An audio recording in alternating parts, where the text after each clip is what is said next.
Баршаңызға сәлем достар. Арнама қош келдіңіздер. Сіздермен бірге Дина. Бүгінгі видео рецепте ерекше бір тәттінің түрін жасап көреміз.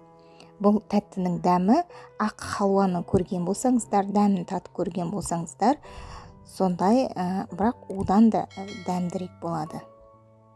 Ал арнамда алғаш рет болсаңыз, тіркеліп кетуді ұмытпаңыздар. Ал енді рецепті дайындауға кірісеміз. Ол үшін бізге сковородка қажет болады.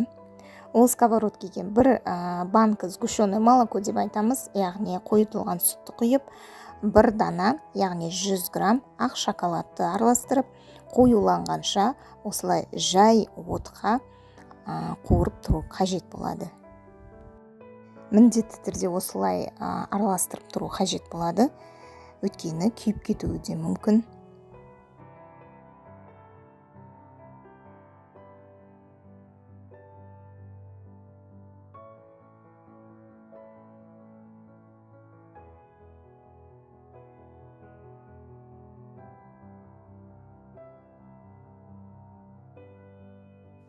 Енді осыған алдын ала мен грецкий орехтарымды 90 грамм өлшеп осылай дайындап қойдым. Және сушеный құрғатылған вишня деп айтамыз, оны да жуып 80 грамм араластырамыз.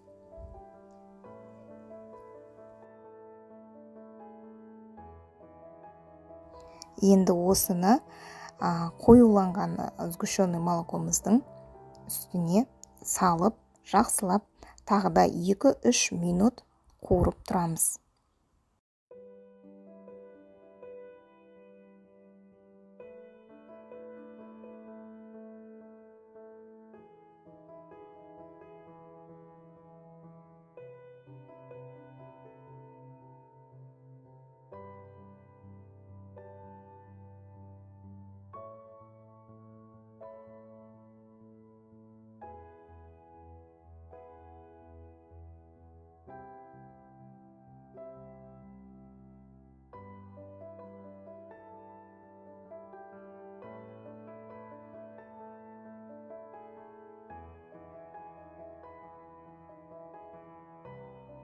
Дәмі енді өте керемет болып шығады.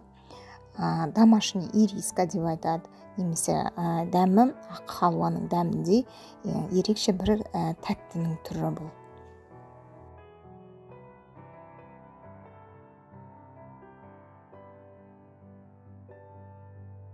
Мінеке осылай тәттіміз дайын болды. Енді осыны пергамент қағазына аударып аламыз. Аударып алып, жайлап батон түріне келтіріп аламыз.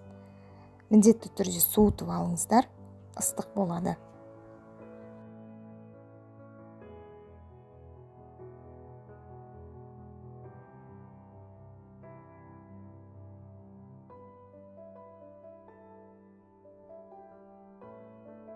Осылай пішінін келтіріп алған соң, орап морозилкаге, тоңазытқышқа 30-40 минутқа салып қоясыздар.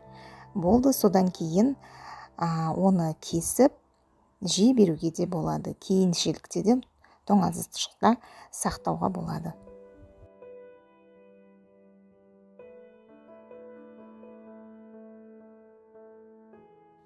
Рецепті өте оңай, әрі өте дәмді, ерекше тәттінің түрі. Сіздерге ұнады деген үміттемін. Каналымда алғаш рет болсаңыздар, тіркеліп кетуді ұмытпаңыздар. Назарларыңызға рахмет. Сіздермен бірге болған Дина.